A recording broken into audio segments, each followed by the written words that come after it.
Dans un pays comme le nôtre, ce type de résultat n'est pas possible dans l'énoncé public. Et on ne peut pas dire, par exemple, que ce sont les États-Unis d'Amérique qui,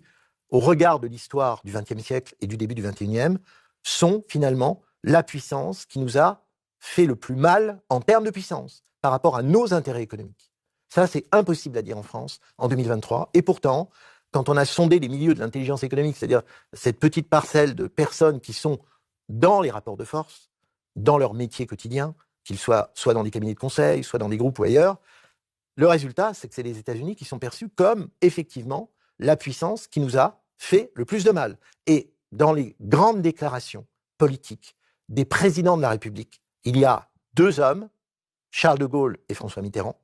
qui, chacun à des moments différents, ont, à un moment donné, dit cela. On peut dire que 40 ans plus tard, ou 50 ans plus tard, on est toujours dans la même situation. C'est-à-dire que les États-Unis d'Amérique, lorsqu'on regarde tous les secteurs industriels et qu'on fait un peu un audit, c'est la puissance la plus agressive et qui nous coûte, c'est-à-dire qui nous coûte en termes de monnaie sonnante et trébuchante, on perd des marchés, on perd des infrastructures industrielles et on a vraiment un problème qui est récurrent, dont on ne parle pas parce que ça c'est le deuxième sujet tabou